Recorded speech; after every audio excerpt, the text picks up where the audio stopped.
சகோதர சகோதரிகளே, நாம் அனைவரும் இன்றும் கூட இணையதள வாயிலாக கூடுவதற்கு நம்முடைய பிதாவாகிய தேவன் ஒரு அருமையான ஒரு சூழ்நிலை கூட நமக்கு ஏற்படுத்தியிருக்காங்க. காலை முதல் இம்மட்டும் நம்மை அபரிவிதமாக வழிநடத்தி வந்து இன்றும் கூட ஒரு பெரிய ஆராய்ச்சி வகுப்புகளை நாம கூடி தேவனுடைய வார்த்தைகளை அவருடைய வார்த்தைகளை தியானிப்பதற்கு அவர் பாராட்டின ஒரு மாபெரும் கிருபைக்கு நாம் நன்றியும் துதியும் ஸ்தோத்திரங்களையும் அவருடைய குமாரனாகிய ஆண்டவராகிய இயேசு கிறிஸ்துவின் மூலமாக நாம் எடுத்துக்கொண்டு இந்த நாளுக்கு உண்டான இந்த ஒரு பெரிய ஆராய்ச்சி வகுப்புகளாக நம்ம கடந்து செல்லலாம். ஸோ இந்த ஒரு பெரிய ஆராய்ச்சி வகுப்புக்கு துவக்கமாக நம்மத்திலே நம்மை ஜெபத்திலே வழிநடத்தும்படியாக நம்முடைய அன்பு சகோதரர் அஜித் பிரதர் அவர்களை அன்புடன் கேட்டுக்கொள்கிறோம்.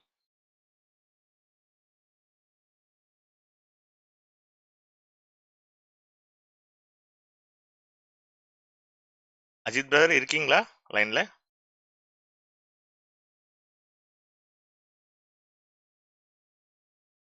அகஸ்டின் பிரதர் இருக்கீங்களா?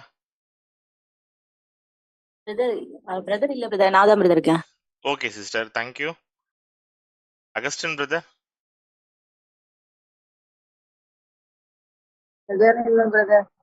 Okay fine. இந்த ஒரு கூடுகைக்கு கூட துவக்க ஜெபத்தை நம்ம மத்தியில் எடுக்கும்படியாக நம்முடைய அன்பு சகோதரர் லாரன்ஸ் பிரதர் அவர்களை அன்புடன் கேட்டுக்கொள்கிறோம்.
Thank you brother.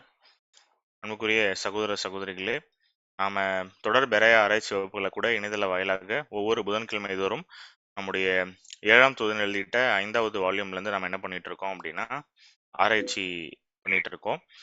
தேவனுக்கும் மனிதனுக்கும் இடையே ஒப்புரவாகுதல் என்கிற அந்த ஒரு வால்யூம்ல இருந்து கூட ஒப்புரவாகுதலின் ஆசிரியர் என்கிற அந்த ஒரு 2வது அத்தியாயத்திலிருந்து நம்ம போன வாரம் என்ன நம்ம தியானிச்சிருந்தோமோ அதனுடைய தொடர்ச்சியை கூட இன்றும் நம்ம காண இருக்கிறோம்.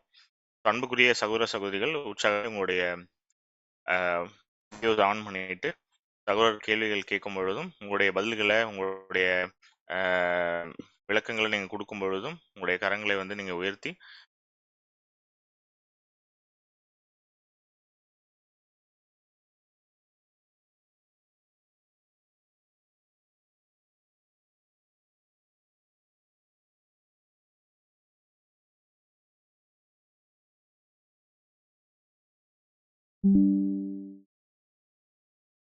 தேவனுடைய சமூகத்திலே கூட்டி சேர்க்கப்பட்டதான அன்புக்குரிய சகோதர சகோதரிகளே, முதலாவது உங்கள் யாவுக்கும் கிறிஸ்து இயேசுவுக்குள்ளான அன்பின் வாழ்த்துக்களை இந்த ஒரு இரவு நேரத்திலே கூட தெரிவித்துக் கொண்டு, விசேஷமாக நம்முடைய தேவன் கொடுத்ததான ஒரு மாபெரும் ஒரு கிருபை நிமித்தமாக கூட நம்ம 5th வால்யூம்ல இருக்கக்கூடிய சாப்டர் 2 நம்ம பார்த்துட்டு இருக்கோம். பெரிய ஆராய்ச்சி முறையின்படி ஒப்புரவாகுதலுடைய ஆசிரியர் யெகோவா தேவன் அப்படிங்கிற ஒரு தலைப்பின் கீழாக நம்ம பார்த்துட்டு இருக்கோம்.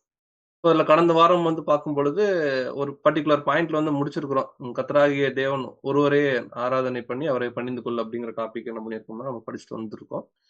ஸோ கடந்த வாரத்துடைய ஒரு மிக சுருக்கத்தை வந்து முதல்ல சகோதர சகோதரிகள் யாராவது ஒருத்தர் வந்து நீங்க சொல்லிட்டீங்கன்னா இப்போ இந்த வார பகுதிக்குள்ள நம்ம கடந்து போகலாம். சகோதரி எலிசபெத் சிஸ்டர் நீங்க சொல்லுங்க.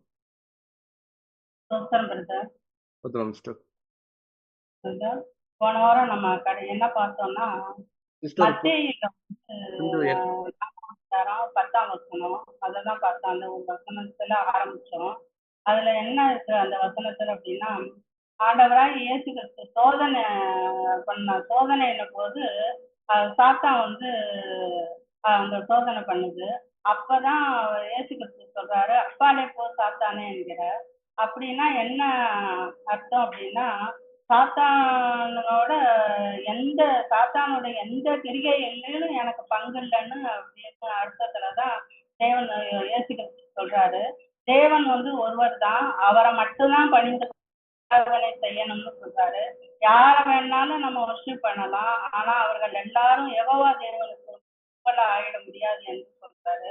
அவருக்குன்னு ஒரு தனி மகிமை இருக்கிறது. அவருக்கு எதை வேண்டுமானாலும் நம்ம இழந்து தியாகம் செய்து அவருக்கு முதலிடம் கொடுத்து கனத்தை கொடுக்க ரெடியா இருக்கணும்னு பார்த்தோம். அப்புறம் சங்கீதம் 2:7, சங்கீதம் 97:7 இதெல்லாம் பார்த்தோம்.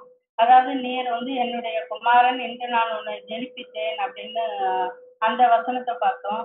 அதாவது இது எப்பனாக்கா இயேசு கிறிஸ்து ஆவியில் ஜெனிப்பிக்கப்படும் போதுதான் தேவன் சொல்றதுல வந்து இவர் என் நேசகுமாரன் என்கிறார்.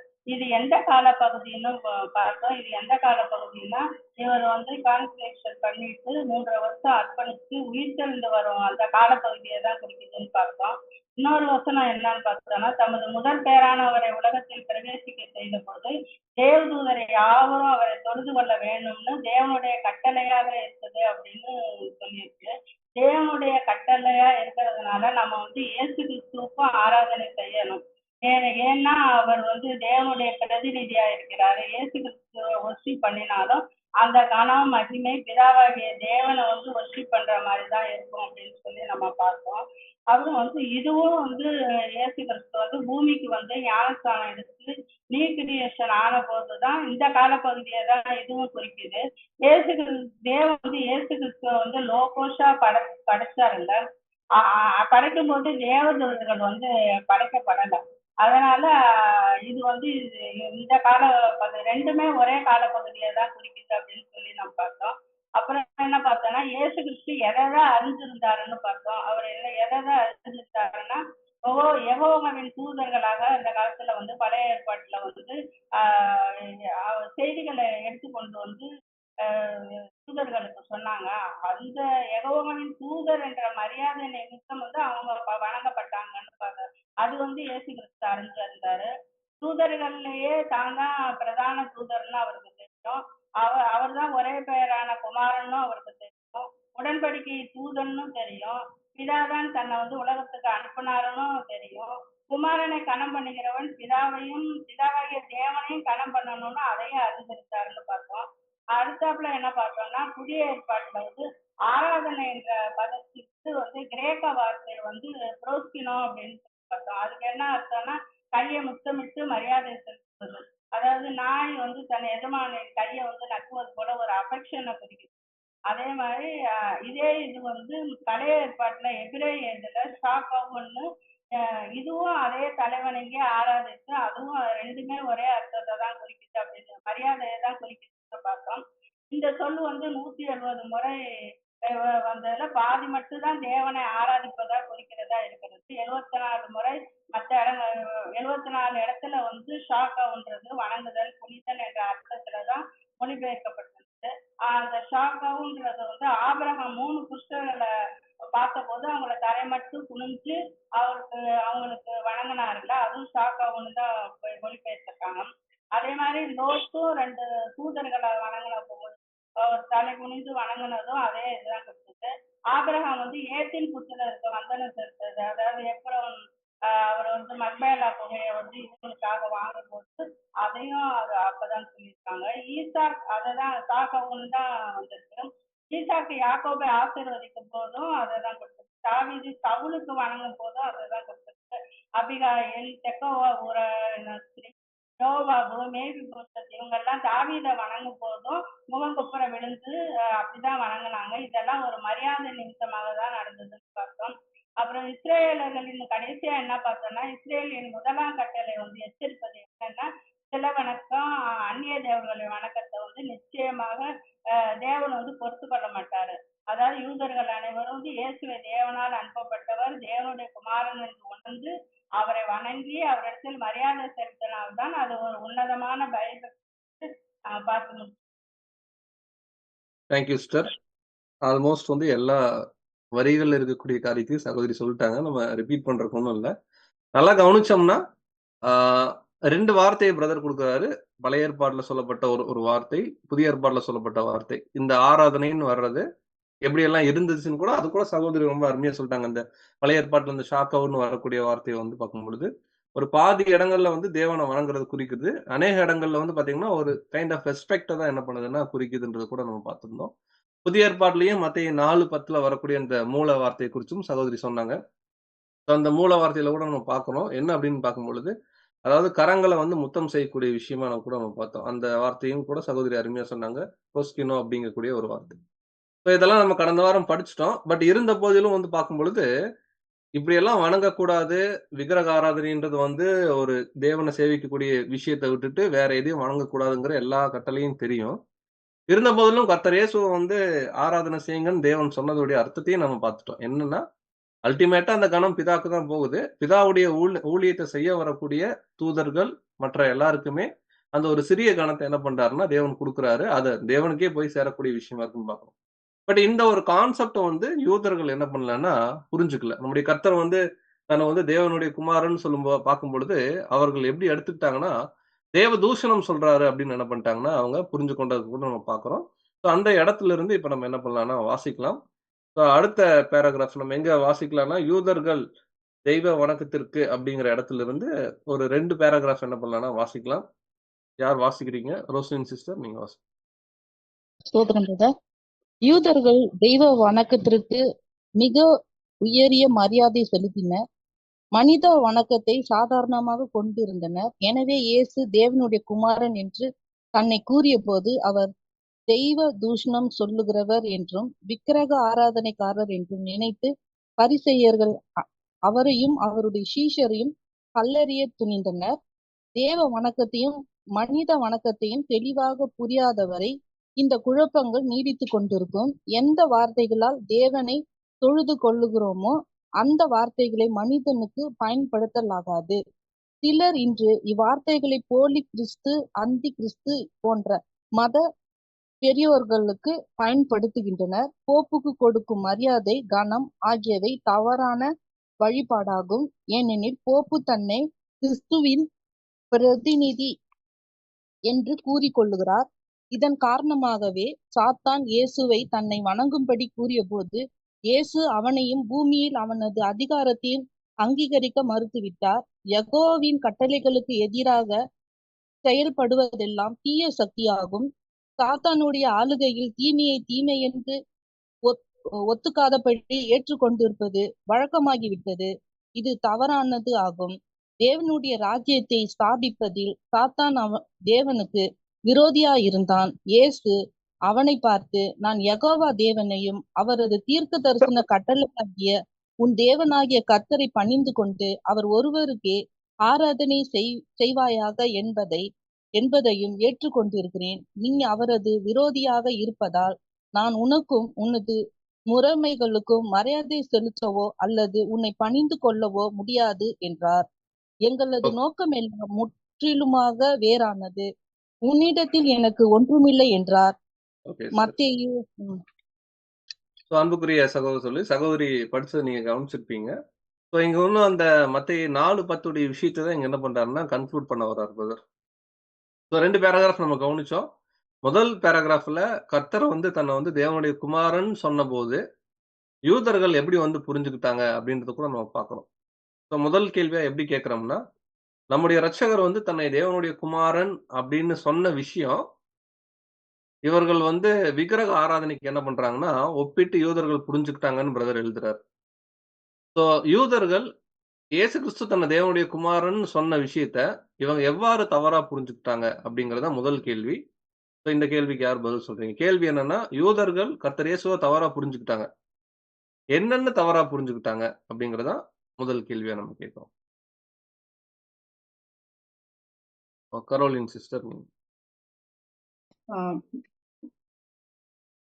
பிரதர் அவங்க என்ன ஆக்சுவலா பாத்தீங்கன்னா இயேசு கிறிஸ்துவ வந்து தேவனுடைய குமாரன்னு அவங்க ஏத்துக்கல. ஏன் ஏத்துக்கலன்னா அவங்க வந்து தேவனை தான் ஒரு ஆராதனை பண்ணிட்டு இருக்காங்க. ஆதியில இருந்தே அவங்க நியாயப்பிரமாணம் கொடுத்ததுல இருந்து அவங்க அப்படியே கண்டினியூ ஃபாலோ பண்ணிட்டு வராங்க.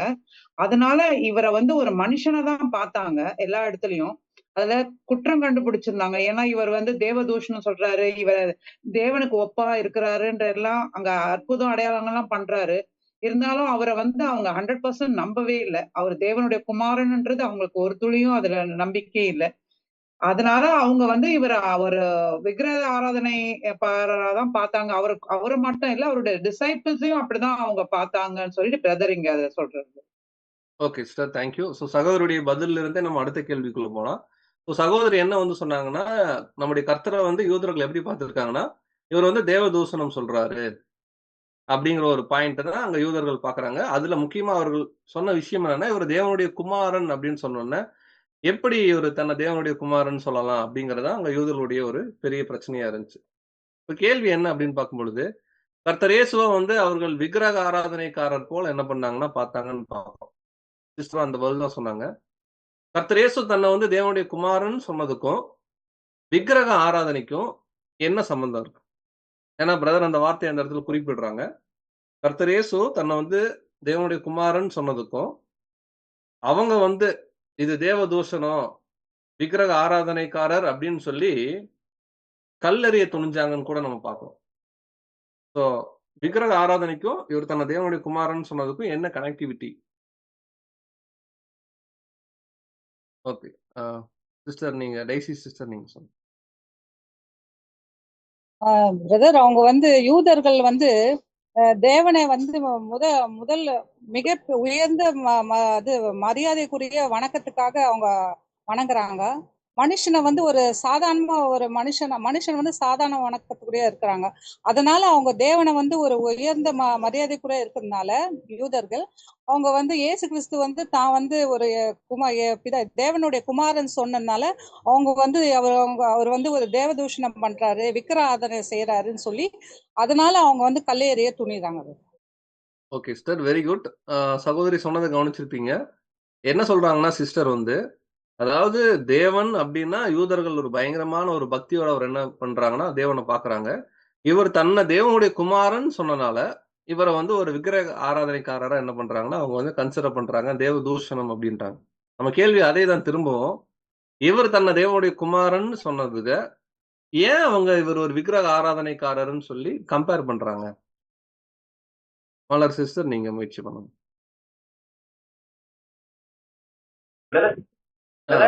சொல்லுங்க செல்வராஜ். ஏன்னா இஸ்ரேலர்கள் வந்து தேவனுக்கு ஒரு மகிமையும் மனிதருக்கு ஒரு மகிமையும் வச்சிருக்காங்க. இயேசு கிறிஸ்து வந்து நான் தேவனோட குமாரன் சொல்லும் போது அவர் வந்து மனித வணக்கத்தை அவர் விரும்புறாருன்னு சொல்லிட்டு அவரை வந்து தூஷிக்க ஆரம்பிச்சாங்க பிரதர். ஓகே ஓகே பிரதர், நல்ல முயற்சி. சோனியா சிஸ்டர் நீங்க ட்ரை பண்றேன். யூதர்களுக்கு வந்து கொடுத்த முதல் கட்டளையே வந்து தேவன் ஒருத்தரை தவிர மற்றவங்க யாரையும் மற்ற தேவர்கள் யாரும் கிடையாது அப்படின்றது அவங்களுக்கு கொடுத்துருக்க முதல் கட்டளை. ஸோ இங்க வந்து இயேசு கிறிஸ்து வந்ததுக்கு அப்புறமே அவங்கள எப்படின்னா அவங்க பரிசேயர் எல்லாமே பார்க்கறது வந்துன்னா அவங்கள மாதிரி ஒரு மனுஷனா தான் அவரை பார்த்தாங்க. இன்னொரு விஷயம் என்னன்னா இவர் செய்யற அற்புதம் அடையாளங்கள் எல்லாமே பார்த்தீங்கன்னா இவங்களுக்கு அகேன்ஸ்டா இந்த சென்ஸ் மற்றவங்க எல்லாருமே வந்து இவர் தான் கடவுள் அப்படின்ற அளவுக்கு அவங்க நம்ப ஆரம்பிச்சாங்க. கூட இருந்த மக்கள், யூதர்கள் எல்லாமே, மற்ற மக்கள் எல்லாமே. ஸோ இது வந்து இவங்களுக்கு வந்து என்ன ஆகுதுன்னா இவர் வந்து அந்த தேவனுடைய அந்த லாவையே மாத்துறாரோ அப்படின்ற மாதிரி அவங்க ஃபீல் பண்ணதால இவர் தேவதூஷணம் சொல்லியிருக்கலாம், சொல்றாரு அப்படின்றதுக்காக அது வந்து அவங்க அந்த மாதிரி யோசிச்சிருக்கிறதுக்கு சான்சஸ் இருக்கு. Okay okay sister, very good, நல்ல பதில். ஸோ 2 கோணங்கள்ல சிஸ்டர் சொன்னாங்க. அதுல வந்து 2வது கோணம் ரொம்ப அருமையான விஷயம். என்ன சொல்றாங்கன்னா, அதாவது இவர் நிறைய அடையாள அற்புதங்கள்லாம் செஞ்சுட்டு தன்னை ஒரு தேவனுடைய குமாரன் சொல்லி இவர் வந்து அங்க விட்னஸ் பண்ண பார்க்கும் பொழுது ஜனங்கள் எல்லாருக்குமே வந்து பரிசேயர்களுடைய கோணம் எப்படி இருந்திருக்குன்னா, தேவனை விட இவரை வந்து ஒரு பெரிய அங்க ஒரு ரொம்ப ஃபேமஸ் ஆனனால இவங்களால அதை வந்து பொறுத்துக்கொள்ள முடியல. ஃபர்ஸ்ட் விஷயம், இவரா தேவனுடைய குமாரன் அப்படிங்கிற ஒரு கேள்வி, ஏன்னா ஒரு தச்சனுடைய மகன் அப்படின்றது. 2வது விஷயம், இவருடைய விஷயங்கள் பிரசித்தி பெறனால எல்லாரும் வந்து கர்த்தர் இயேசுவை என்ன பண்றாங்கன்னா அங்க ஆல்மோஸ்ட் அவர் தான் மேசியாங்கிற கண்டிஷனுக்கு போயிட்டாங்க. ஆனா அந்த புகழ் எல்லாமே தேவனுக்கு தான் போகுதுங்கிறது இதுக்கு முன்னாடி படிச்சிட்டோம். இதை வந்து பரிசேயர்களால ஏற்றுக்கொள்ள முடியல. எந்த வகையிலும் நம்ம தேவனை தான் மகிமைப்படுத்தணும், சாதாரண ஒரு மனுஷனை மகிமைப்படுத்த கூடாதுங்கிற ஒரு கான்செப்ட்லயே அவங்க இருந்தனால, இவர் தேவன்கிட்ட வந்தவரும் நம்பி இருந்தாங்கன்னா கட்டாயம் என்ன ஆயிருந்திருக்கும்னா, ஓகே இவரை நம்ம கனப்படுத்துறது தேவனை கனப்படுத்துற மாதிரின்னு அவங்க ஏத்துப்பாங்க. பட் அவங்க இவர் தேவன்கிட்ட வந்தவங்களா நம்பவே இல்லை. இவர் மேசியாவை அங்கீகரிக்காதனால இவர் ரொம்ப ஒரு செல்ஃப் சீக்கிங் பர்சனா இருக்கிறாரு, எல்லாரும் இவரை வந்து கனப்படுத்தணும்னு யோசிக்கிறாருன்னு சொல்லிட்டு தான் அவரையும் அவருடைய சீஷர்களையும் என்ன பண்றாங்கன்னா கல்லெறிய துணிஞ்சாங்கன்னு கூட பாக்குறோம். இது நம்முடைய ஒரு பதிலா கூட இருக்கு. அடுத்து பிரதர் எப்படி கொண்டு போறாருன்னா, பிதாவாகிய தேவன் அவருக்குன்னு ஒரு வார்த்தை இருக்கு, அதாவது அவரை வந்து தொழுது கொள்றதுக்குன்னு ஒரு விஷயம் இருக்குது, அது அவருக்கு மட்டும்தான் கொடுக்கணும், அந்த ஒரு கணம், அந்த ஒரு மகிமையான விஷயம். அதை வந்து வேற யாருக்கும் கொடுக்க கூடாது. இதை வந்து போலியான கிறிஸ்தவ அமைப்பு போப்பு மார்க்கம் எடுத்துக்கிறாங்க அப்படிங்கிறார். இப்ப அடுத்த கேள்வி நம்ம என்ன கேட்கிறோம்னா, இந்த தேவனை ஆராதிக்கக்கூடிய விஷயத்துடைய அந்த உண்மை தன்மைய இன்னைக்கு இருக்கக்கூடிய அந்தி கிறிஸ்து அமைப்புகள் எப்படி தங்களுக்கு எடுத்துக்கிட்டாங்க, அல்லது அதுக்கு ஏதாவது ஒரு பிராக்டிக்கலா இதெல்லாம் இருக்கு பிரதர், இதனாலதான் பிரதர் தேவனுக்கு கொடுக்க வேண்டிய மகிமை அங்க வந்து போகுது அப்படிங்கிறத நம்ம ஒப்பிட்டு நம்ம சொல்றதா இருந்தா நீங்க சொல்லணும். கேள்வி நான் மிகவும் சுருக்கமா சொல்றேன். தேவனை தான் பணிஞ்சு கொள்ளணும்னு இருக்கும் பொழுது அந்த காரியத்தை அந்தி கிறிஸ்து அமைப்புகள் தங்களுக்கு எடுத்துக்கிறாங்க. எப்படி எடுத்துட்டு இருக்காங்க இன்னைக்கு? நடைமுறை உதாரணமோ இல்ல ஏதோ சம்பவங்களோ நீங்க குறிப்பிட்டு சொல்லலாம். பிரதரே அங்க சில விஷயம் சொல்றாரு என்னன்றதை அதை கூட நீங்க சொல்லலாம். மலர் சிஸ்டர் நீங்க ட்ரை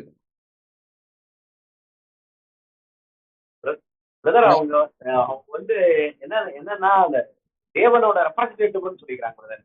அங்க வந்து தேவ ரெப்ரஸன்டேட்டிவ்ன்றதுனால அவங்க வந்து இது மாதிரி பேசுறாங்க பிரதர்.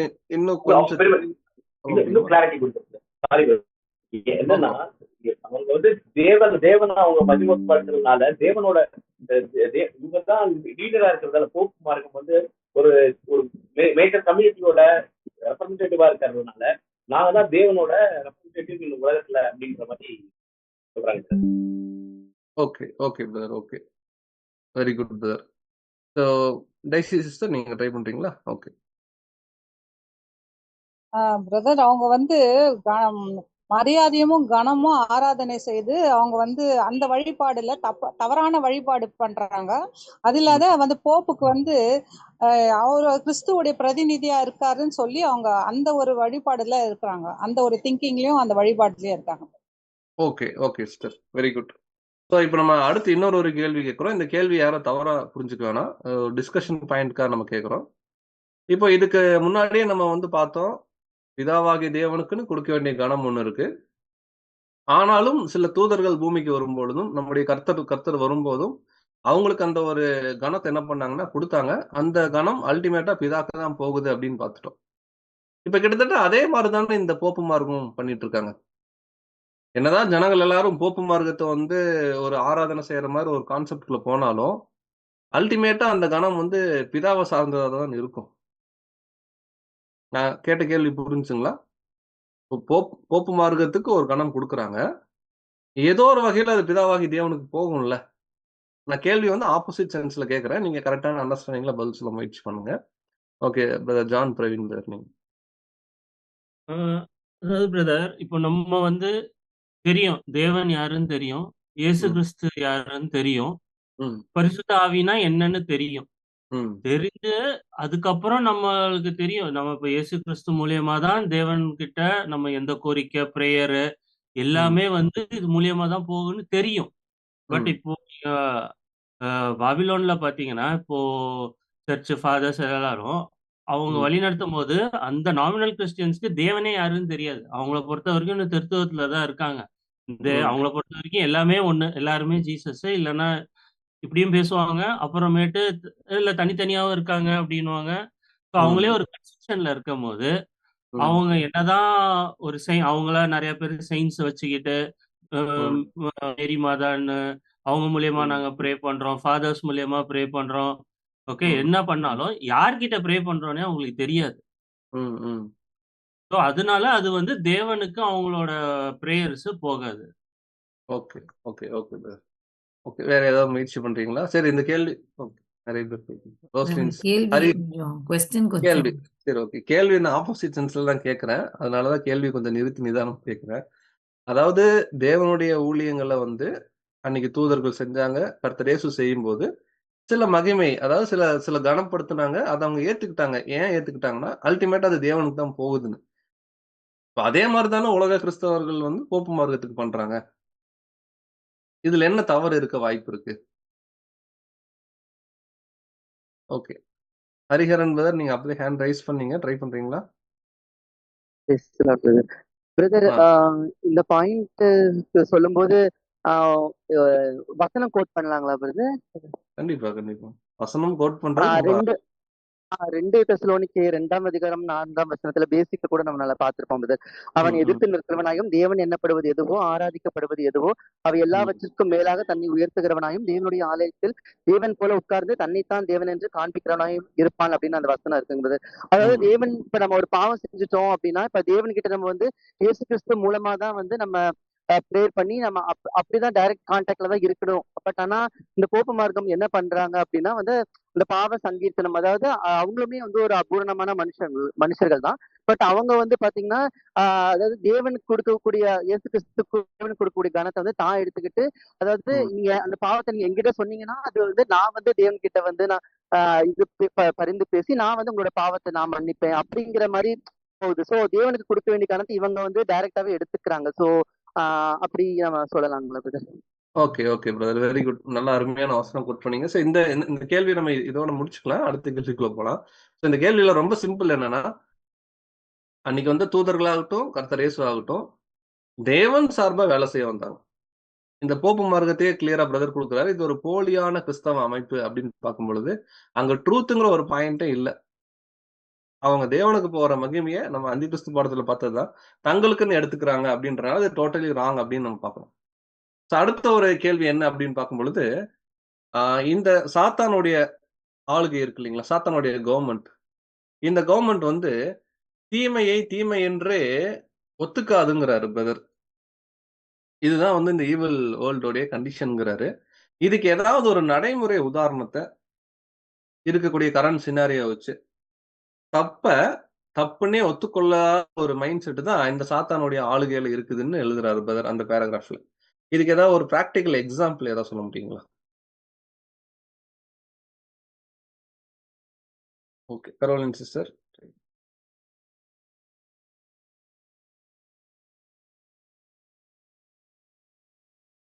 அன்மியூட் பண்ணிக்கோங்க. இல்ல பிரதர், இப்போ எலெக்ஷன் நடந்தது இல்லைங்களா? இப்போ எல்லாரும் வந்து கேக்குறாங்க இல்லைங்களா, ஏன் நீங்க ஓட்டு போட மாட்டீங்க, ஏன் ஓட்டு போட மாட்டீங்கன்னு. ஏன்னா இந்த உலகத்துல யாருமே நல்லவங்களும் கிடையாது, பெர்ஃபெக்டும் கிடையாது. சோ எல்லாரும் வந்து நம்ம கிட்ட இந்த மாதிரி கேட்கும் போது நம்ம வேணாம் வேணாம்னு சொல்றோம். அதுதான் எதுக்கு உங்களுக்கு இதுல உரிமையே இல்ல, அப்ப இந்த ஊரை விட்டு போயிடுங்க, இங்க எதுவே கிடையாதுன்னு நம்மள அப்படி பேசுறாங்க. இது வந்து ஒரு எக்ஸாம்பிளா, ஏன்னா இது வந்து அகேன்ஸ்ட் வந்து காட் தான். இது சாத்தான் வந்து அவன் செய்யறது பேக்கிங் பாத்தீங்கன்னா மதம் பொருள் இதெல்லாம் சேர்ந்துதான் அது நடக்குது. பட் யாருமே ஒரு மனுஷனும் கூட நல்லது செய்யற ஆட்டிடியூடே யாருக்கும், எல்லாமே சுயநலம் தான். அதனால இது வந்து நான் சொன்னது பதில் என்னன்னா, இல்ல இது வந்து அகேன்ஸ்ட் காட். இது சாத்தான் செய்யறது, மனுஷனா முன்னால வச்சு பின்னால சாத்தான் செய்யறான்னு சொல்லிட்டு கொடுத்த ரீசன். ஓகே சிஸ்டர், ரொம்ப அருமை. ஸோ சரியான ஒரு உதாரணம் தான். ஜான் பிரவீன் பிரதர், நீங்க ஹேண்ட் ரைஸ் பண்ணுங்க. சிஸ்டர் சொன்னது ஒரு பாயிண்ட், அதாவது மதமும் அரசியலும் கலக்குது, அது ரொம்ப நார்மல் ஆக்கிட்டாங்க, வேணும்னே வேற சொல்றாங்க. அது ஒண்ணு. இன்னொன்னு வந்து உலக பிரகாரமான காரியங்கள். ஸோ இப்போ ஒரு சினிமா பார்க்கறதோ, ஸ்போர்ட்ஸோ எப்படி இருக்குன்னா, இன்னைக்கு கிறிஸ்டியன்ஸ் கிட்ட எல்லாமே தானே நம்மளுக்கு வேணும். எப்பவுமே ஏன் பைபிளே படிக்கணும், வாரத்துக்கு ஒரு நாள் கோயிலுக்கு போறோம், அதோட முடிச்சுக்கோங்க, மத்த நாள் மத்த எல்லா வேலையுமே நம்ம பார்க்கணும் அப்படின்னு அவங்களே அதை டீச் பண்றாங்க. ஸோ அப்படின்றதும் வந்து ஒரு பாயிண்ட். Very good brother. அதாவது பிரதருடைய பதில் வந்து கொஞ்சம் நம்மளுடைய பர்சனல் லைஃபோட கனெக்ட் ஆகிற மாதிரி சொல்றாரு. இங்க பிரதர் கொடுக்குற அருமையான வார்த்தையை கவனிச்சிங்கன்னா, யெகோவாவின் கட்டளைக்கு எதிராக செயல்படுவதெல்லாம் தீய சக்தி, அது வந்து ஒரு ஈவிலான விஷயம். தேவனுடைய ராஜ்யத்தை ஸ்தாபிப்பதில் எப்பொழுதுமே அவன் தேவனுக்கு விரோதியா தான் இருக்கிறான்றாரு. இதுக்கு ரெண்டுக்கு நடுவுல சொல்றாரு, என்ன சொல்றாருன்னா, தீமையை தீமை என்றே ஒத்துக்காதபடி, அதாவது ஒதுக்காதபடின்னு இருக்கு, ஒத்துக்காதபடி இருக்கிறது அவங்களுடைய ஒரு கண்டிஷனுங்கிறார். இப்ப அதான் சிஸ்டர் ஒண்ணு சொன்னாங்க. இன்னைக்கு இருக்கக்கூடிய வேர்ல்டு பொலிட்டிக் ஆகட்டும், இல்ல தமிழ்நாடு கவர்மெண்ட் ஆகட்டும், இன்னைக்கு இருக்கக்கூடிய விஷயங்கள் வந்து ரொம்ப ராங்கு.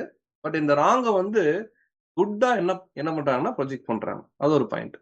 அடுத்து ஜான் பிரதர் என்ன வந்து பாயிண்ட் சொல்றா, ஏன் நம்ம கூட சில விஷயங்கள் வந்து தவறுன்னு நமக்கு தெரியும். தவறுன்னு தெரிஞ்சா கூட அதை நம்ம தொடர்ந்து பண்ணிட்டே இருப்போம். அதெல்லாம் ஒன்றும் பிரச்சனை இல்லை அப்படின்னு உலகத்திலையும் சொல்றாங்க, கிறிஸ்தவர்களும் சொல்றாங்க. சில டைம் நம்முடைய தாட் ப்ராசஸ் கூட அப்படி வந்து காணப்படும்ட்டு. அன்புக்குரிய சகோதரர்களே, இந்த இடத்துல முக்கியமான பாயிண்ட் நம்ம எடுத்துக்கிறோம். சில தருணங்கள்ல புது சிருஷ்டிகளா இருக்கக்கூடிய நாம பெயர் சபையை விட்டுறலாம், உலக பொலிட்டிக்கல் விஷயங்களை விட்டுறலாம். கரெக்டா இல்லைங்களா? கர்த்தர் இயேசுவுடைய பாதையில வரக்கூடிய நம்ம சில விஷயங்கள் தீமைன்னு நமக்கு நல்லா தெரியும். ஆனா தீமைன்னு அதை ஏற்றுக்கொள்ள நம்முடைய மைண்ட் என்ன ஆகாதுன்னா வராது. அதுக்கு வந்து பிரதர் சில உதாரணங்கள் சொல்றாரு. உதாரணத்துக்கு ஒரு சினிமா விஷயங்களாகட்டும், ஒரு ஸ்போர்ட்ஸ் விஷயமாகட்டும் அப்படிங்கிறாரு. ஸ்டில் இன்னும் ஒரு டீப்பான சில உதாரணங்கள் நம்ம கொண்டு போறதா இருந்தா, இப்ப நம்முடைய ஆவிக்குரிய ஜீவியத்துல கூட நம்ம வந்து கவனிக்கிறோம். செல்ஃபிஷா நம்ம இருப்போம் அநேக தருணங்கள்ல. செல்ஃபிஷா இருக்கிறது, சுயநலம் அப்படிங்கிறது ரொம்ப ரொம்ப தப்பு. இது வந்து தேவனுக்கு பிடிக்காத விஷயம்னு நிறைய முறை படிச்சிருக்கிறோம், பேசியிருக்கிறோம். இருந்த போதிலும் அந்த செல்ஃப் சீக்கிங்ன்ற பாயிண்ட் நம்முடைய பர்சனல் லைஃப்ல அப்பப்போ டெம்ப்ட் ஆயிட்டே இருக்கும். இதெல்லாம் என்ன, இதெல்லாம் ஒரு பெரிய வந்து தப்பா, எல்லாரும் தானே இப்படி இருக்காங்க அப்படின்னு ஒரு தாட் ப்ராசஸ் வருது பாருங்க.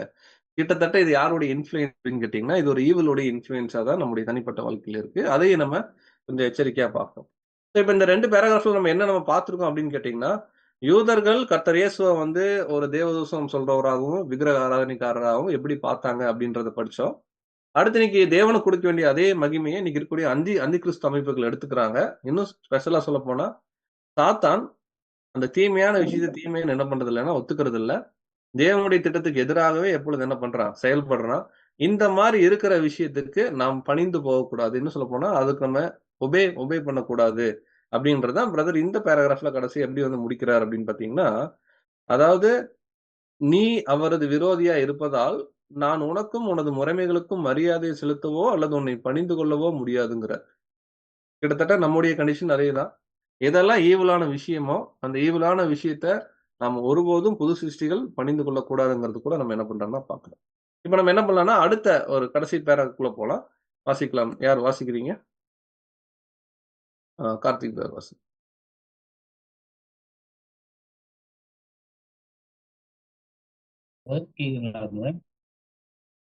கேக்குது பேர். இயேசு யெகோவா தேவனுக்கு குமாரனாகவும் தாசனாகவும் இல்லாமல் அவருக்கு விரோதியாக தன்னை நிலைநிறுத்தி இருந்தால் அது அவரது பிதாவை அவமரியாதை செய்வதாகவும் பாவமான காரியமாகவும் விக்கிரக ஆராதனையாகவும் இருந்திருக்கும். மாறாக தேவகுமாரனுக்குரிய கணத்தை அவர் ஏற்றுக்கொண்டிருந்தாலும் அவர் வெளியரங்கமாக என் பிதா என்னிலும் பெரியவராயிருக்கிறார் என்று கூறினார்.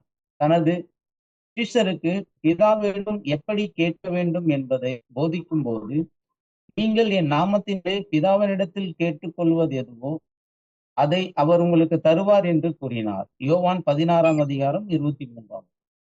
Okay, thank you brother. ஸோ ரொம்ப எளிமையான விஷயம், பட் ஆனால் ஆழமான காரியங்கள் இருக்கு. கர்த்தராகிய இயேசு கிறிஸ்து என்ன மாதிரி நடந்திருந்தாருன்னா அது ஒரு விக்கிரக ஆராதனையா இருந்திருக்கும் அப்படின்னு என்ன பண்றாருன்னா இந்த பேராகிராஃப்ல பேசுறாரு. ஸோ அதே தான் நம்ம கேள்வியை கேட்கிறோம். இது கேள்விக்காக மட்டும்தான். நம்முடைய கர்த்தர் அருமையா வாழ்ந்துட்டார், நமக்கு தெரியும். பட் நம்முடைய கர்த்தர் எந்த மாதிரி இருந்திருந்தாருன்னா அது ஒரு அவருக்கே ஒரு ஏன்னா யூதர்கள் அப்படிதான் பார்த்தாங்க, இவர் விக்கிரக ஆராதனைக்காரர்னு சொன்னாங்க. ஆனா அவர் உண்மையா நடந்துக்கல. பட் எந்த மாதிரி இருந்திருந்தாருன்னா அது விக்கிரக ஆராதனையா இருந்திருக்குன்றதுதான் இப்ப நம்ம கேள்வியை கேட்கிறோம். கேள்வியை நம்ம சிம்பிளிஃபை பண்றோம். நம்முடைய கர்த்தர் எப்படி இருந்திருந்தாருன்னா அது ஒரு விக்கிரக ஆராதனையா மாறி இருக்கும். ஓகே, அமுதா சிஸ்டர் நீங்க.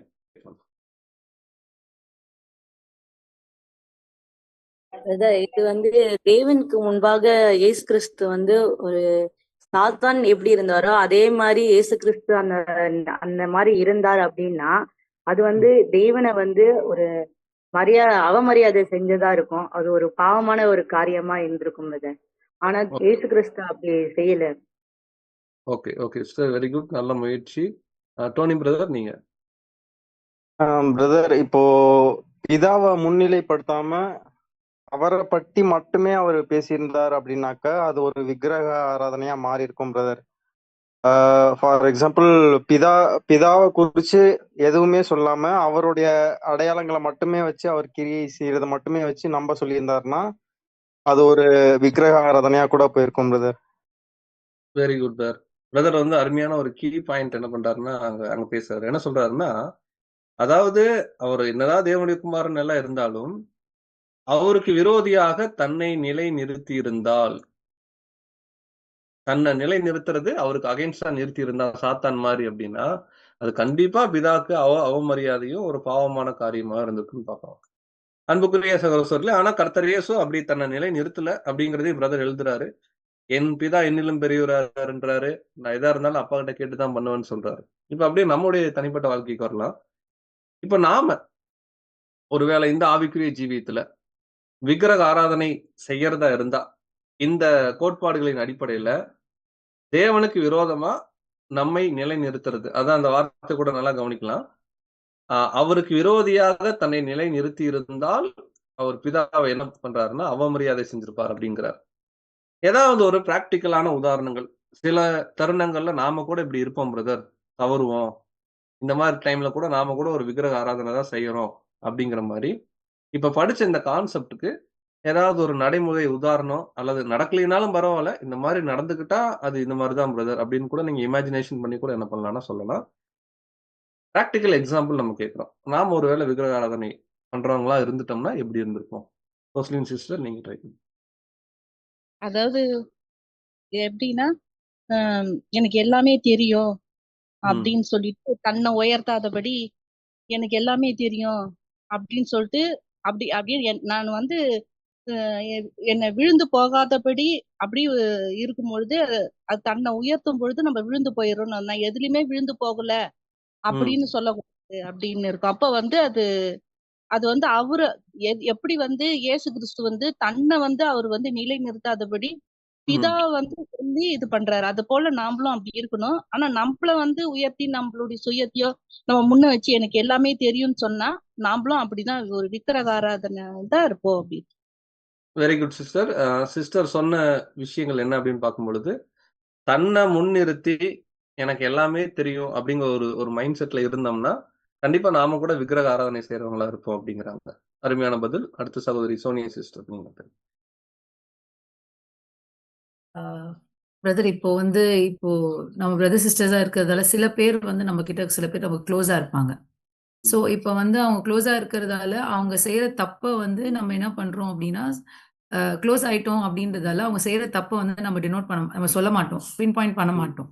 ஸோ அந்த நேரத்தில் வந்து சத்தியத்தை நம்ம வந்து பின்னாடி வச்சுட்டு நம்ம அன்பு அப்படின்றதால சகோதரர் அவர் மேல எனக்கு அன்பு, அவர் நம்மளுடைய எல்லா விஷயமும் தெரியும், ரொம்ப க்ளோஸ் அப்படின்றதால நம்ம அவங்க செய்யற தப்பை வந்து பின் பாயிண்ட் பண்றதுக்கு அங்க நம்ம வந்து தைரியமா வரமாட்டோம். ஸோ அப்போ வந்து அங்க ட்ரூத்தை காம்பன்சேட் அங்க காம்ப்ரமைஸ் பண்றதால அங்க தேவனை நம்ம முன்னிறுத்துறது இல்லை. அவங்களுடைய அன்போ இல்ல அவங்க தான் முக்கியம். மேபி அவங்களுக்கு ஒரு ஆதாயம் இருந்திருக்கலாம், எதுவான இருக்கலாம். ஸோ அது நம்ம அங்க ப்ரொஜெக்ட் பண்றதால தேவன் அங்க வந்து அங்க மரியாதை செலுத்தாத ஒரு இதுவாயிடும். Okay okay sir, very good. அதாவது சகோதரி என்ன ஒரு பாயிண்ட் வந்து சொல்றாங்க அப்படின்னு பாத்தீங்கன்னா, அதாவது நம்ம ஃபர்ஸ்ட் பதில் வந்து நம்ம செல்ஃப் சீக்கிங்கா இருக்கிறது. ரெண்டாவது பதில் சகோதரி இப்ப சொன்னது என்னன்னா, சில டைம் மற்றவர்களை நம்ம வந்து ஒரு விக்கிரகம் மாதிரி பார்க்க ஆரம்பிச்சிருவோம். எப்படி அப்படின்னா, அவங்கள நமக்கு ரொம்ப ரொம்ப பிடிக்கும், அவங்க தப்பு பண்ணா கூட இதுல என்ன இருக்கு அப்படின்னு அட்ஜஸ்ட் பண்ணிக்குவோம், காம்ப்ரமைஸ் பண்ணுவோம் ட்ரூத்ன்றாங்க. ரொம்ப ரொம்ப டேஞ்சரான ஒரு விஷயமா கூட நம்ம பார்க்கிறோம். அடுத்து சகோதரி அமுதா சிஸ்டர், நீங்க. அதுக்கப்புறம் டைசி சிஸ்டர். இப்ப வந்து சபையா ஓடிட்டு இருக்க நம்மளுக்கு வந்து தெய்வனுக்கு வந்து எது பிடிக்கும் எது பிடிக்காதுன்னு நம்மளுக்கு நல்லாவே தெரியும். பட் நம்ம வந்து என்ன நம்ம தெய்வனுக்கு அகென்ஸ்டா நம்ம பண்றோம், தீமையான செயல வார்த்தைகளை எது எல்லாமே நம்ம பண்றோமோ அது எல்லாமே விக்கிர ஆராதனைக்குள்ளதான் பிரதர். தெய்வனுக்கு அகென்ஸ்டா இருக்கிற அகைன்ஸ்ட் காட் எல்லாமே விக்கிரக ஆராதனைட்டாங்க. ஓகே, இந்த கேள்விக்கு கடைசி வாய்ப்பு வந்து டைசி சிஸ்டர், நீங்க அன்மியூட் பண்ணுங்க. பிரதர், இப்போ ஒரு எல்டர் வந்து சப்ஜெக்ட் பேசுறாரு, ஆனா அந்த சப்ஜெக்ட் பேசுற எல்டரை வந்து அவங்களுக்கு ரொம்ப பிடிச்சிருக்கும். அதனால அவங்க வந்து கொஞ்சம் அந்த சப்ஜெக்ட் முடிச்ச உடனே அவங்க வந்து ரொம்ப அந்த எல்டர் ரொம்ப பிரேஸ் பண்ணி மிகப்படுத்தி பேசி அவரை வந்து அவங்க வந்து அவரை வந்து ஒரு விக்கிர ஆராதனை பண்றது இல்லாத அந்த எல்டரையும் வந்து ஒரு விழும்படி, ஒரு சாத்தானுடைய இதுல விழும்படி செய்யறாங்க. ஸோ இதுவும் வந்து விக்கிர ஆராதனை மாதிரி தான். Okay okay okay sir. ஆனா அருமையான பதில். பட் நம்ம கேள்வி வந்து என்ன மாதிரி கோணத்துல ஆரம்பிச்சோம்னா, நம்மள எல்லாரும் வந்து செல்ஃப் சீக் பண்ற மாதிரி ஒரு கான்செப்ட் யோசிச்சோம். பட் நீங்க சொன்னது கரெக்ட் தான். அதாவது யாரோ ஒருத்தர் பாடம் எடுக்கிறாங்கன்னா அவங்களே ரொம்ப புகழ்ந்து பேசுறது, அவங்களுக்கு ஒரு ஸ்பெஷலான ஒரு விஷயம் கொடுக்கறது கூட ஏதோ ஒரு வகையில இது ஒரு பாபிலோன் கல்ச்சர் மாதிரி நமக்குள்ள வந்துடும். ஒரு பெரிய பெரிய போதகர்கள் எப்படி அன்னைக்கு பாபிலோன்ல பாட்டிருந்தாங்களோ அந்த மைண்ட் செட் வந்துடும். இதுவும் கண்டிப்பா ராங் அப்படின்னு கூட பார்க்கலாம். பட் இந்த பேராகிராஃப்ல பிரதர் சொல்லக்கூடிய ஆங்கிள் நீங்க கவனிச்சீங்கன்னா ரொம்ப அருமையான வார்த்தை கொடுக்குறாரு. என்னன்னா, தேவனுக்கு விரோதியாக தன்னை நிலைநிறுத்தினால் என்ன வேணா பண்ணிக்கலாம். தேவனுக்கு அகைன்ஸ்டா ஒண்ணு நம்ம பண்றோம்னா அங்க என்ன பாயிண்ட்னா நம்மளை வந்து உயர்த்துறோம்னு அர்த்தம்.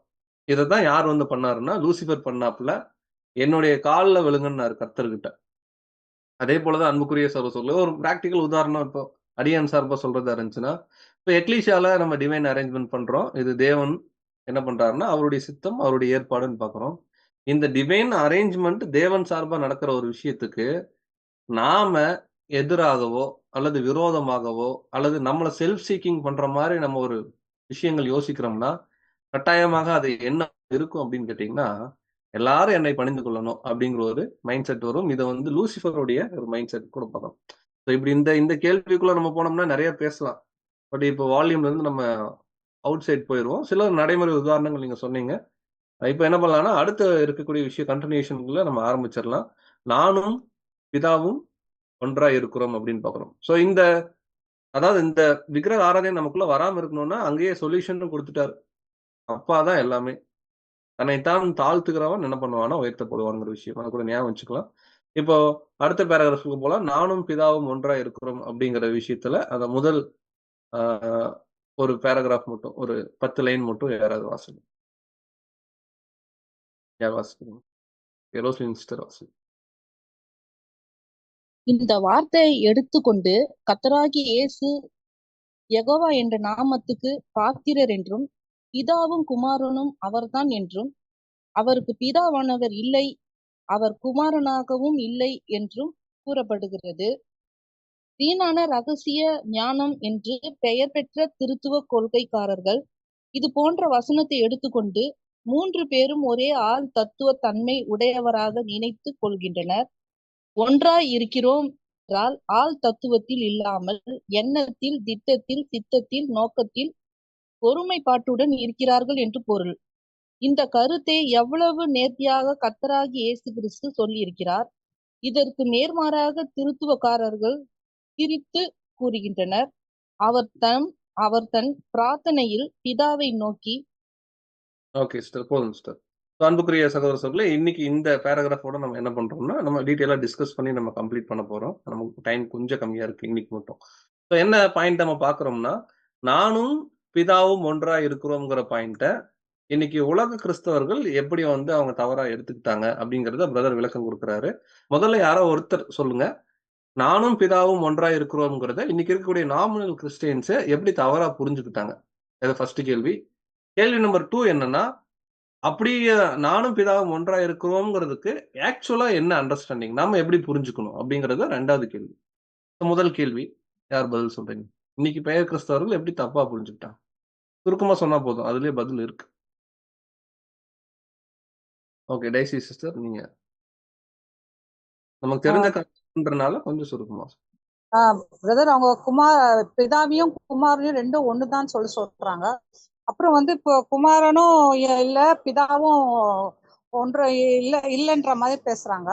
அப்புறம் வந்து இது வந்து இயேசு கிறிஸ்து இது வந்து பிதா வேற குமாரன் வேற, ஆனா அது ஆள் தத்துவம் கிடையாது. அவர் வந்து ஒரே சிந்தை, ஒரே எண்ணத்திலும் திட்டத்திலும். அது அடுத்த கேள்வி சிஸ்டர், அது அடுத்த கேள்வி. Okay, thank you sister. அதாவது ரொம்ப எளிமையா நம்ம ட்ரினிட்டி பாடத்துல படிக்கிறதா. அதாவது இன்னைக்கு இருக்கக்கூடிய இந்த கிறிஸ்தவ ஞானம் பிரதர் இருக்கும்போது நிறைய வந்து குரூப்ஸ் இருந்துக்கிறாங்க. நிறைய மென்ஷன் பண்ணுவாரு. கிறிஸ்டியன் சயின்டிஸ்ட் அப்படின்னு ஒரு குரூப் சொல்லுவாரு, கிறிஸ்தவ விஞ்ஞானம் அப்படிம்பாரு. இங்க சொல்றது வந்து பாத்தீங்கன்னா, அதாவது சீக்ரெட், அதாவது ரகசிய ஞானம் அப்படின்னு. இவங்களுடைய பிலீஃப்ல என்னன்னா ஒரு சிலர் ரேன்சம் மறுதளிச்சுட்டு இருந்திருக்கிறாங்க. ஒரு சிலர் வந்து பாத்தீங்கன்னா இந்த பெயர் சபை போதகம் மாதிரி ட்ரினிட்டி இவரு தான் அவரு தான் இவருன்ட்டு. பட் இங்க சொல்லப்பட்டது நானும் பிதாவும் ஒன்றா இருக்கிறோம்ங்கிறது 2 பேரும் இன் பர்சனா ஒண்ணு இல்ல அப்படிங்கிறது தான் அண்டர்ஸ்டாண்டிங். அப்படின்னா நானும் பிதாவும் ஒன்றா இருக்கிறோம்ங்கிறதுடைய சரியான புரிந்து கொள்ளுதல் என்ன? இது அடுத்த கேள்வி. இப்ப நீங்க பதில் சொல்லலாம் யார் வேணா. ஓகே, அமுதா சிஸ்டர், அதுக்கப்புறம் Caroline sister.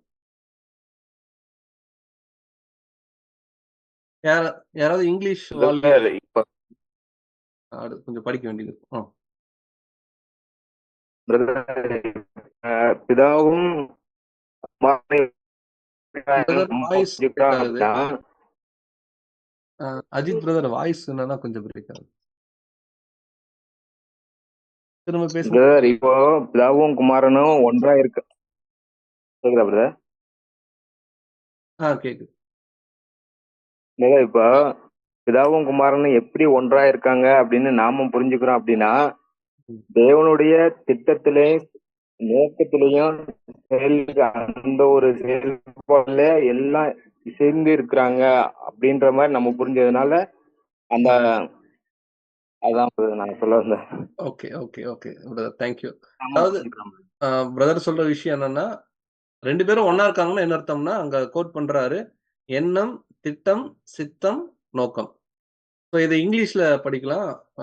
Brother or sister யாரோ ஒருத்தர் இங்கிலீஷ்ல அது எப்படி இருக்கு அந்த 4 வார்த்தை சொன்னீங்க sister. On the contrary, however, in all other uses of the word, the thought is that of harmony, oneness of plan, purpose, will, mind. பாருங்க சகோதரி படிச்சாங்க. அதாவது சிஸ்டர் மறுபடியும் அந்த 4 வார்த்தை சொல்லுங்க. Oneness of plan. Okay, plan, purpose, will, mind. So அதுதான் இங்க ரிவர்ஸ்ல வருது எண்ணம் அப்படிங்கிற வார்த்தை. ஸோ இப்ப இந்த 4 நம்ம கேட்டுட்டோம் இல்லைங்களா? எனக்கு கேள்வி அடுத்தது தான். இப்ப நானும் பிதாவும் ஒன்றா இருக்கிறோம்ன்றத சரியா நம்ம எப்படி வந்து புரிஞ்சுக்கணும்ன்றாருன்னா, யார் கேட்டாலும் நம்ம அண்டர்ஸ்டாண்டிங் என்னன்னா அவங்க எண்ணத்துல, திட்டத்துல, சித்தத்துல, நோக்கத்துல என்ன பண்றாங்கன்னா ஒன்னா இருக்காங்கன்ட்டு. ஏதாவது ஒரு நடைமுறை உதாரணம் நீங்க கொடுங்க. Oneness of plan, purpose, will and மைண்ட்ன்றாங்க. தேவனும் கர்த்தராக இயேசு கிறிஸ்துவும் ஒன்னாதான் இருந்தாங்க இந்த பாயிண்ட்ல அப்படிங்கிறதுக்கு ஏதாவது ஒரு பிப்ளிக்கல் கான்செப்டோ, ரேன்சம் பொதுவா நம்ம சொல்லுவோம், ரேன்சம் கடைசியா கூட நம்ம வச்சுக்கலாம். வேற ஏதாவது கான்செப்ட்ல இது 4லயுமே தேவனும் மாறல, கர்த்தர் இயேசுவும் மாறல, பாருங்க இதுதான் அவங்க ஒன்னா இருந்திருக்காங்க அப்படின்றது. ஓகே, சிஸ்டர் ஷாரோன்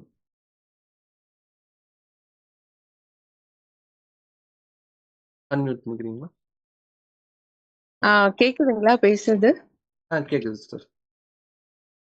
இதுல வந்து யோவான் 10:37 வந்து என் பிதாவின் கிரியைகளை நான் செய்யாதிருந்தால் நீங்கள் என்னை விசுவாசிக்க வேண்டியதில்லை, செய்தேனே ஆனால் நீங்கள் என்னை விசுவாசியாதிருந்தாலும் பிதா என்னிலும் நான் அவரிலும் இருக்கிறதை நீங்கள் அறிந்து விசுவாசிக்கும்படி அந்த கிரியைகளை விசுவாசியுங்கள் அப்படின்னு சொல்றாரு. அப்பனா பிதாவினுடைய கிரியைகளை இவரும் செஞ்சிட்டு இருக்கிறாரு. அதனால அத வந்து அப்படி நான் செய்யல அப்படின்னு சொன்னா நீங்கள் என்னை விசுவாசியாது இருந்தாலும் பிதா என்னிலும் நான் அவரிலும் இருக்கிறதை நீங்கள் அறிந்து விசுவாசிக்கும்படி அந்த கிரியைகளை விசுவாசியுங்கள் அப்படின்னு சொல்றாரு. அவர் வந்து பிதாவினுடைய கிரியைகளை எல்லாம் இவரு செய்யறாரு. யார்? Jesus Christ. அதாவது வந்து 2 பேரும் அந்த கிரியைகள்ல ஒரே மாதிரி இருக்காங்க, பிதாவை இவரு ஃபாலோ பண்றதுனால. Okay okay sister, thank you. அருமையான பதில். சகோதரி வசனத்தோட கூட கொடுக்குறாங்க. அதாவது பிதாவுடைய மைண்ட்ல இருக்கிற விஷயத்த கர்த்தர் இயேசு என்ன பண்றாருன்னா கிரியைகளை செய்யறாரு. அவரே சொல்றாரு நாங்க 2 பேரும் இப்படித்தான் ஒன்னா இருக்கோம் அப்படின்னு. அருமையா சிஸ்டர் பதில் சொன்னாங்க. நம்ம கேள்வி இன்னும் நெக்ஸ்ட் லெவல்ல எப்படி எடுத்துக்கலாம்னா, இந்த 4மே கனெக்ட் ஆன மாதிரி ஏதாவது ஒரு இன்சிடென்ட்டோ ஏதோ ஒரு காரியத்தை நீங்க சொல்லலாம். அடுத்த முயற்சி யார் பண்றீங்க? Okay, dicey sister. நீங்க ரேன்சம் சொல்லுங்கன்னா எல்லாரும் கரெக்டா சொல்லிடுவோம். பாருங்க, பிளானு, பர்பஸ், வில்லு, மைண்ட் எப்படி கனெக்ட் ஆகுதுன்னு. ஒருவேளை உங்களுக்கு வேற உதாரணம் தெரியலன்னா கூட நீங்க ரேன்சம் பாயிண்ட் கூட நீங்க எலாபரேட் பண்ணி சொல்லலாம். பிரதர் லாசர் இறந்து போயிடுறாரு. ம் 4ஆம் நாள் தான் அவர் வந்து இயேசு கிறிஸ்து வந்து உயிர் தெழுத்துவாரு. அப்போ வந்து அவர் பிரேயர் பண்றாரு இயேசு கிறிஸ்து. ம் இந்த மாதிரி லாசரை நான் உயிர் தெழுத்து போறேன்னு சொல்லி ஒரு செகண்ட் பிரேயர் பண்ணும்போது, அப்போ பிரேயர் வந்து தேவன் வந்து அதை அங்கீகரிச்சு அந்த கரெக்டா அந்த வேலையை அவர் செய்து முடிக்கிறாரு. அதுதான் அவரு இயேசு கிறிஸ்துவுடைய சிந்தையும் பிதாவுடைய சிந்தையும் அவருடைய திட்டங்களும் ஒரு எண்ணங்களும் ரெண்டுமே ஒண்ணா இருக்கிறதுனாலதான் அவர் ம் ஜெபம் கேட்கப்பட்டு அந்த அற்புதங்கள் செய்ய பண்றாரு. Very good sister. ஸோ சகோதரி வந்து லாசருடைய உதாரணம் சொல்லியிருக்காங்க. அடுத்ததா சகோதரர் அஜய் அவங்களுக்கு வாய்ப்பு. பிரதர் இது சிஸ்டர் சொன்ன எக்ஸாம்பிளே அது கொஞ்சம் அதை கிளாரிஃபை பண்றோம்னா, பிதாவுடைய திட்டம் எப்படி நம்ம சொல்றோம்னா எல்லாருமே ஜீவனோட தான் இருக்கணும். ஸோ அதுதான் வந்து பிளான். அதுதான் வந்து ஆரம்பத்துல இருந்து அவர் போட்டாரு. ஓகே இப்போ அது விழுந்து போனதுனால இப்போ அவர்களை வந்து திருப்பி மீட்டெடுக்கணும். ஸோ இதுதான் அவருடைய வில்லா இருக்கு, அவருடைய மைண்ட். ஓகே ஸோ இந்த மைண்ட் அவர் புரிஞ்சுக்கிட்டு ஆண்டவராக இயேசு கிறிஸ்து ஃபர்ஸ்ட் கம்மிங்ல அவரா இருந்தா அவருடைய மொத்த பிளானே என்னன்னு அந்த ஒரு நாள்ல ஃபியூச்சர்ல என்ன நடக்கும்னு அங்க செஞ்சு காட்டுவாரு. விச் இஸ் 7ஆம் நாள்ல எப்படி எல்லாரும் உயிர் தெழுந்து வருவாங்களோ இந்த மாதிரி அந்த ஒரு வெளிப்படையான ராஜ்யத்துல எல்லாருமே உயிர் தெழுந்து வருவாங்க. இதுதான் பிளான். இதுதான் வந்து தேவனுடைய சித்தமா இருக்கு. இத வந்து ஒரு கிளிம்ஸா நான் 7ஆம் நாள்ல, அதாவது சாபத் அன்னைக்கு தான் எல்லா அற்புதத்தையும் செஞ்சிருப்பாரு ஆண்டவராக இயேசு கிறிஸ்து. So இத வந்து ஒரு சின்ன ஒரு கிளிம்ஸா இப்படிதான் இருக்குங்கிற ஒரு டேஸ்ட் அங்க காட்டிட்டு போயிருப்பாரு. இதுதான் 2 பேருக்கும் இருக்கிற ஒரே மைண்ட் ஆஃப் தாட் அப்படின்னு பார்க்கணும். Okay brother, very good brother. அருமையா அந்த லாசரஸுடைய ரிசரக்ஷன் பாயிண்ட்லயே தேவ திட்டம் எல்லாருக்கும் ஜீவன் கொடுக்கறது, அது எப்படி செயல்பட்டுச்சு அப்படின்னு சொல்றாங்க. ஸோ அடுத்ததா சகோதரி அமுதா சிஸ்டர்.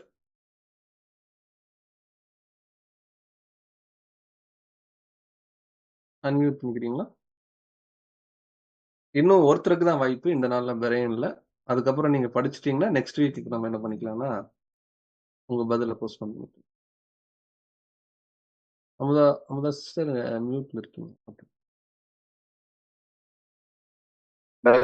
இப்போ தேவனுடைய திட்டம், அந்த நோக்கம், அதுல ஒன்னா இருக்கிற எல்லா காரியங்கள் அப்படின்னு பாக்குறப்போ மனிதனுக்கும் தேவனுக்கும் இடையே உள்ள அந்த ஒரு ஒப்புரவாகுதல், அந்த ஒரு ப்ராசஸ், அதுதான் இப்போ அந்த 4 விஷயத்துக்கும் தேவனுடைய திட்டத்திலையும் நோக்கத்திலையும் அந்த இதெல்லாம் இணைக்கிற ஒரு 4 இதுலயுமே இருக்கு பிரதர். அந்த மனிதனுக்கு நிறைய கேப் ரொம்ப காலம் விழுந்துருச்சு. அது திரும்ப சேர்க்கிற ஒரு ப்ராசஸ் தான் அந்த 4 விஷயத்துலயும் கனெக்ட் ஆகிற மாதிரி இருக்கு பிரதர் எனக்கு. Okay brother, very good. அதாவது பிரதர் வந்து வால்யூமுடைய ஃப்ரண்ட் பேஜை பார்த்துட்டார். ஸோ ஒப்புரவாக்குதல் அப்படின்ற விஷயம் எப்படி கனெக்ட், அருமையான பதில். ஸோ இறுதியா நம்ம இந்த பாயிண்ட்டுக்கு ஒரு சின்ன அடிஷனல் பாயிண்ட் நம்ம என்ன கொடுக்குறோம்னா, தேவனுடைய திட்டம், சித்தம், எண்ணம் இல்லைங்களா, எல்லாமே வந்து பாத்தீங்கன்னா 2 பேருக்கும் ஒன்னா இருந்துச்சுன்றத நம்ம புரிஞ்சுக்கிட்ட உதாரணம் என்னன்னா, நம்ம ஜெனசிஸ்ல பாக்குறோம், நமது சாயலின்படியையும் நமது ரூபத்தின்படியையும் மனுஷனை உண்டாக்குவோமாக. இது ஒரு கிராண்ட் பிளானா இருக்கு.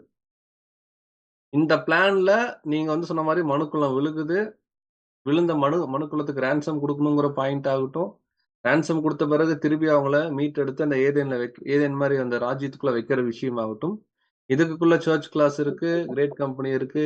இந்த பாயிண்ட் எல்லாமே ஃப்ரம் த பிகினிங்ல தேவனும் கர்த்தர் இயேசுவும் அங்க வந்து ஒரு பிளான் போடும்போது அதுல என்னெல்லாம் பாயிண்ட் வந்து நடக்குதோ இந்த எல்லா பாயிண்ட்டும் இயேசு கிறிஸ்து என்ன பண்றாருன்னா முதல்ல அண்டர்ஸ்டாண்ட் பண்ணி, இந்த பிளான் தேவன் இப்படி போட்டிருக்காரு, இந்த பிளான் தேவன் போட்ட பிளான், இதுதான் நான் இந்த பூமிக்கு வந்தா கூட செய்யணும்னு சொல்லி அவருக்குன்னு ஒரு செல்ஃபா எந்த ஒரு வில்லுமே இல்லை. அவர் செல்ஃபா பர்பஸ் இல்ல, செல்ஃபா பிளான் இல்ல, செல்ஃபா வில் இல்ல, செல்ஃபா அவருடைய மைண்ட்ல அப்படி கிடையாது. எல்லாமே தேவனுடைய மைண்டுக்கு என்ன ஆகுறாருன்னா அவருடைய பிளானுக்காக அடாப்ட் ஆகுறாரு.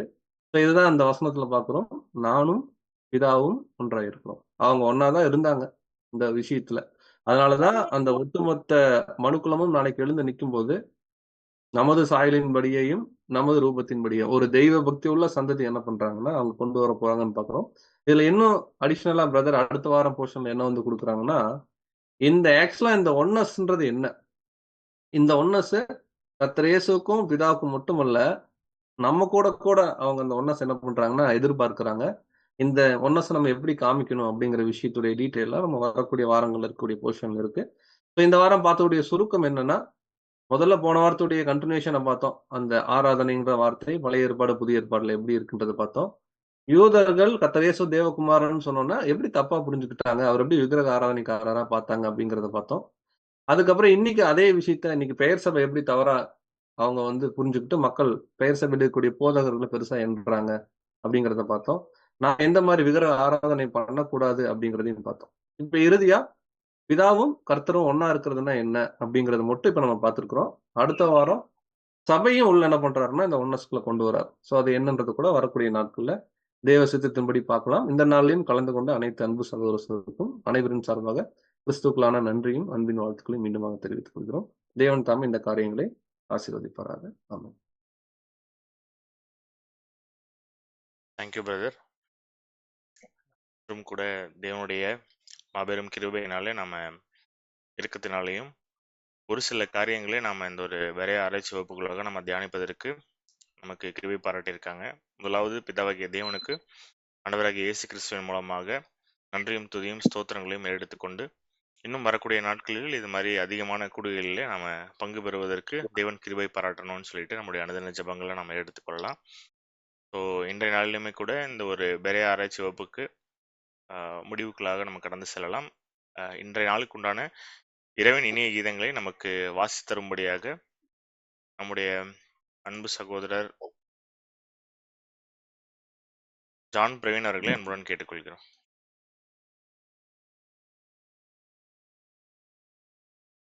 இன்றைக்கான இறைவன் இனிய கீதங்கள். யாவரோடும் சமாதானமாய் இருக்கவும் நாடுங்கள். எபிரேயர் 12ஆம் அதிகாரம் 14ஆம் வசனம். புதிய சிருஷ்டிகளாக மாறிய நாம் புதிய சிருஷ்டிகளாகவே வளர மிகுந்த ஜாக்கிரதை உள்ளவர்களாக இருக்க வேண்டும். நமது மாம்சத்தை ஜெயிக்கக்கூடிய சக்தியை அதிகமாய் பெருக்க வேண்டும். அதுவே நமக்கு பாதுகாப்பு. நமது சுயநலத்தை எதிர்த்து நாம் போராட வேண்டும். கர்த்தருடைய ஜனங்களில் பலர் இப்படிப்பட்ட போராட்டங்களை சந்திக்க இயல்பாகவே தகுதி உள்ளவர்களாய் இருக்கிறார்கள். இந்த போராட்ட குணத்தை சரியான நெறியிலே பயன்படுத்தினால் மிக்க நன்மை உண்டாகும். போராட்டம் அவசியம், மிக மிக அவசியம். போராட்டம் இல்லாமல் வெற்றி இல்லை. அதற்காக சகோதரர்களிடமே போராடக்கூடாது. நாம் தனிப்பட்ட முறையில் சாத்தானை எதிர்த்து போராட முனையக்கூடாது. நாம் சாத்தானுக்கு ஒப்பானவர்கள் அல்ல, ஆனால் அவனை எதிர்க்கிறவர்களாய் இருக்க வேண்டும். அதிசீக்கிரத்தில் கர்த்தர் தாமே அவனை பிடித்து கட்டி 1000 வருட சிறையில் தள்ளிவிடுவார். அவர் அவனை வென்று அவனுடைய கிரியை எல்லாம் அழித்து விடுவார். ஆனால் அதற்கு 1000 ஆண்டுகள் செல்லும். நாம் மாமிசத்தில் இருக்கும் போதே சாத்தானையும் அவன் கிரிகைகளையும் வென்றுவிட முடியாது. அது நமது பணியும் அல்ல. கர்த்தர் நமக்கு கொடுத்திருக்கிற பணி என்னவென்றால் நமது சுய இச்சையை வெல்ல வேண்டும். அப்பொழுதுதான் ஆதாமின் விழுந்து போன சந்ததியின் இந்த சரீரத்தை கட்டுப்படுத்த முடியும். சாத்தான் நம்மை தொடாதபடிக்கு நம்மை காத்து கொள்ள முடியும். ஆமென்.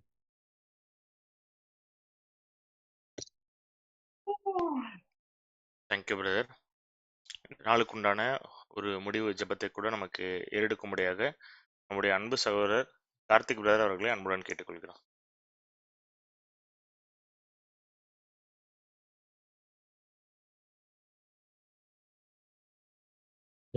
செய்வோம்.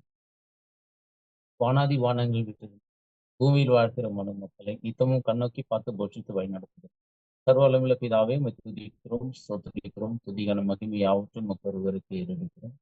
எங்கள் கண்மலையும் மீட்பரும் ரட்சகர் ராஜா இயேசு கிறிஸ்துவின் வழியாக ஜெபத்தை ஏறெடுக்கிறோம். அப்பா பிதாவே என்று கூப்பிடப்படுகிற இந்த புத்திர சுவிகாரத்தின் ஆவி எங்களுக்கு கொடுத்து இந்த நாளிலும் ஒரு சிறுமையாக உங்களுடைய சமூகத்தில் கூடி உண்மை தொழுது கொள்ளும்படியான ஒரு சிலாக்கியத்தை எங்களுக்கு கொடுத்த கிருபைக்காக நாங்கள் நமக்கு நன்றி செலுத்துகிறோம். இந்த நாளிலும் தந்தையே உம்மையும் உம்முடைய குமாரனுடைய தன்மைகளையும் உமக்கும் உம்முடைய குமாரனுக்கும் இருக்கிற ஒற்றுமைகளையும் ஒரே சிந்தையும் நாங்கள் உணர்ந்து கொள்ளும்படியாகவும் அதே சிந்தையில நாங்களும் இருக்கும்படியான ஒரு அந்த ஒரு புரிதலையும் சத்தியத்தை அறியவும் அதன்படி நடக்கவும் இந்த நாளிலே நீ கொடுத்த மகா பெரிய சிலாக்கியத்திற்காக மக்கள் நாங்கள் நன்றி செலுத்துகிறோம். இந்த நாளிலே இந்த வேத பாடத்தை நடத்தி கொடுத்த சகோதரரையும் உண்மை கருத்துக்களாக ஒப்புக் கொடுக்கிறோம். அநேக தருணங்களில் நீர் அவர்களை மென்மேலும் பயன்படுத்த வேண்டுமா இந்த கருத்துக்குள்ளாக அவரை நாங்கள் ஒப்புக் கொடுக்கிறோம். இந்த கூட்டத்திலே கலந்து கொண்ட ஒவ்வொருவரையும் தொடர்ந்து ஆண்டவரே உங்களுடைய சாயலை அடைகிறதுக்கு அவர்களை உள்ளங்களை ஏவியறல வேண்டுமாய் இந்த கருத்துல நாங்கள் ஒப்புக் கொடுக்கிறோம். நாங்கள் எங்கெல்லாம் விழுந்து போகிறோமோ அங்கெல்லாம் எங்களுடைய மாம்ச பலவீனங்களை வேறெடுக்கவும் ஆவியின் சிந்தை எங்களுக்கு கொடுத்து எங்களை பலப்படுத்தி உங்களுடைய குமாரனுடைய சாயலுக்கு ஒப்பாக மாற எங்களை தகுதிப்படுத்த வேண்டுமா எங்களை தாழ்த்தி வெறுமையாக்குகிறோம். தொடர்ந்து இந்த கூட்டத்திலே கலந்து கொள்ள முடியாத சகோதர சகோதரிகளும் ஒப்புக் கொடுக்கிறோம். வரும் காரியங்கள் வரும் நாட்களிலே அவர்கள் கலந்து கொண்டு இன்னும் அநேக மறைபொருள்களை உணர்ந்து கொள்ள அவர்களுக்கு கிருபை இரக்கமும் பாராட்ட வேண்டும். எங்கள் மீட்பெரும் அருமை இரட்சகரும் ராஜாவுமாயிருக்கிற இயேசு கிறிஸ்துவியாக ஜெபத்தை ஏறெடுக்கிறோம் ஜீவன் நல்ல பிதாவே. தேங்க்யூ. ஸ்தோத்திரம் பிரதர்ஸ்.